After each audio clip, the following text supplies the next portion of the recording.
लोकसभा निवडणुका संपलेत, आता सगळ्यांना वेध लागलेत ते विधानसभेचे। पुण्यातील कसबा विधानसभा मतदारसंघात खरं तर अनेक जण इच्छुकांची गर्दी आता वाढू लागलेली आहे। एकीकडे महाविकास आघाडीकडे शिवसेनेने हा मतदारसंघ मागितला आहे, तर दुसरीकडे भाजपमध्येही इच्छुकांची संख्या कमी नाहीये। आता भाजपचे शहर अध्यक्ष धीरज घाटे यांनीही आपण यामध्ये इच्छुक असल्याचं सांगत एक पोस्ट जे आहे ते त्यांची व्हायरल होते। मात्र नुकत्याच पोटनिवडणूक झाली कसब्याची, त्यामध्ये भाजपकडून निवडणूक लढलेले हेमंत रासने माझ्या सोबत आहेत। खरं तर आपण पाहतोय की निवडणुका वेध लागलेत आता विधानसभेचे सगळ्यांना। एक पोस्ट तुमच्या शहराध्यक्षांची व्हायरल होते, काय कसं पाहताय?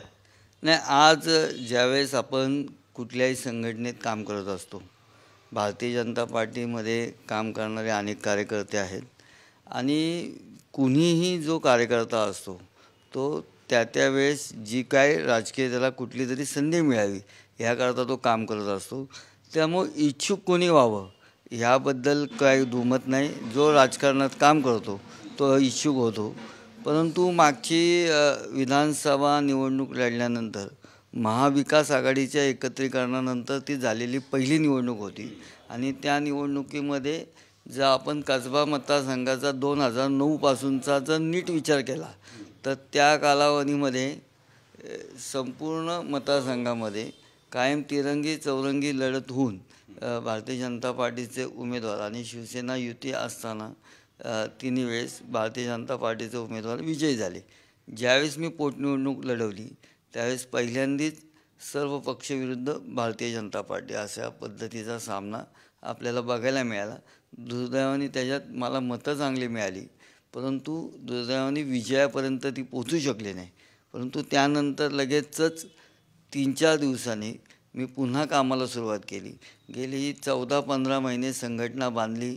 मला पक्षाने पुन्हा कसब्याचा निवडणूक प्रमुख म्हणून काम करण्याची संधी दिली, कारण पक्षाच्या लक्षात आलं की हा काही उमेदवाराचा फक्त पराभव नव्हता, अनेक अँगल त्याच्यात होते। त्याची मी नैतिक जबाबदारी पण स्वीकारली होती। परंतु तेव्हापासून ते आत्तापर्यंत जे लोकसभेचा निकाल लागसपर्यंत ज्या पद्धतीने या निवडणुकीमध्ये मोदींच्या नेतृत्वाखाली ही निवडणूक लढली गेली, पुण्यात त्या यश मिळालं। लोकसभेचे आमचे उमेदवार मुरलीधर मोहोळ यांचा आश्वासक चेहरा होता, परंतु संघटनात्मक बांधणी ही जे मला संधी पक्षाने दिली त्या ह्याच्यातून सर्व संघटनात्मक बांधणी अतिशय चांगल्या पद्धतीने आम्ही करू शकलो आणि त्याचाच परिणाम म्हणून जो संपूर्ण साही मतदारसंघामध्ये 50% असणारं मतदानाचं पर्सेंटेज कसबा मतदारसंघामध्ये 58% आहे। म्हणजे तुम्ही परत एकदा विधानसभा लढायला तयार आहे? हो, स्वाभाविक। मी पक्षाकडे तशा पद्धतीची अजून पक्षाने मागणी अजून मागितली नाही, परंतु जेव्हापासून निवडणूक प्रमुख म्हणून माझ्याकडे जबाबदारी दिली तेव्हापासूनच मी संघटनात्मक रोज काम करतो आहे, कार्यक्रम करतो आहे, सातत्याने नागरिकांच्या टचमध्ये आहे। मी पडल्यानंतर 8 दिवसातच गुढीपाडव्यापासून साही प्रभागामध्ये रोज सकाळी 8:30 ते 10:30 नागरिकांच्या तक्रारी घेण्याकरता बसतो। आज या ठिकाणी जवळजवळ 3,500 कामे मी मार्गी लावली। या मतदारसंघाचे आमदार त्याच्यात कुठेही या वर्षभरात दिसले नाही, ते फक्त स्टंटबाजीमध्ये दंग आहेत।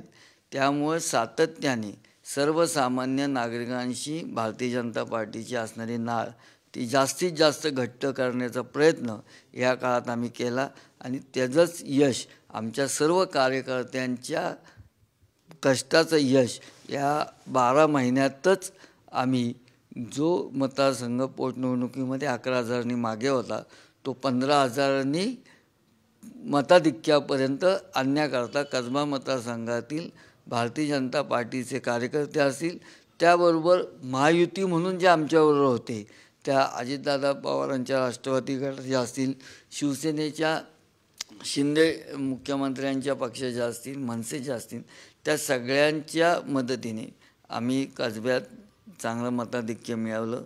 येणाऱ्या विधानसभेमध्ये ह्याच्यापेक्षा चांगल्या पद्धतीचा परफॉर्मन्स पक्षाचा राहील, महायुतीचा राहील असा मला विश्वास वाटतो। खरं तर तुम्हाला पक्षाने निवडून तुम्ही इच्छुक आहात, मात्र समजा पक्षाने वेगळा विचार करून दुसरा उमेदवार दिला तर काय भूमिका असेल?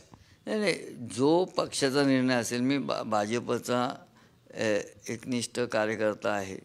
मला आत्तापर्यंत मी 1985 पासून विद्यार्थी परिषदेच्या माध्यमातून विद्यार्थी दशेत असल्यापासून मी ह्या परिवाराशी जोडलेलो आहे. मी 2002 साली पहिल्यांदा नगरसेवक झालो, त्याच्या आधी पक्षाचा पदाधिकारी झालो.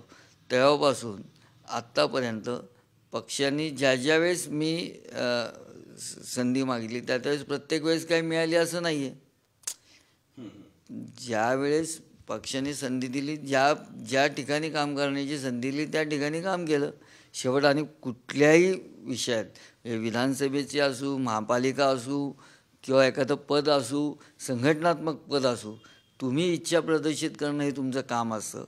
पक्षाची जी काही कोर टीम असते, पक्षाची जी काही वरिष्ठ असतात, ज्यांच्या हातात हे अधिकार असतात, ते तुम्हाला उमेदवारी देतात नाही देत, त्यावेळेस पक्ष जो योग्य असेल तो निर्णय करत असतो. पक्ष जो निर्णय घेईल तो योग्य असेल त्या पद्धतीने मी पक्षाचा कार्यकर्ता म्हणून मी 100% इच्छुक आहे. मी मागची निवडणूक लढली, त्याच्या आधीसुद्धा इच्छुक होतो. पक्षात ज्यावेळेस संधी दिली गेली त्यावेळेस मी निवडणूक लढलो. शेवट हा निर्णय पक्षाचा असेल, पक्षाने संधी दिली तर मी 100% निवडणूक लढणार. आणि यावेळेस फक्त लढणार नाही तर भारतीय जनता पार्टीचा जो कोणी उमेदवार असेल तो नक्की जिंकून येणार. नक्कीच आपण पाहतो की विधानसभेला काही कालावधी असला तरीही विधानसभेची तयारी सर्वत्र सुरू आहे. पक्ष आपल्याला जो देईल ते काम करण्यास आपण तयार असल्याचे या ठिकाणी रासने यांनी सांगितले. कॅमेरामन सुमितसह सचिन जाधव, साम टीव्ही न्यूज, पुणे. देश विदेशातील प्रत्येक घडामोडींचे लाईव्ह अपडेट मिळवण्यासाठी आता साम टीव्हीच्या सर्व सोशल मीडिया प्लॅटफॉर्मला लाईक, फॉलो आणि सबस्क्राईब करा.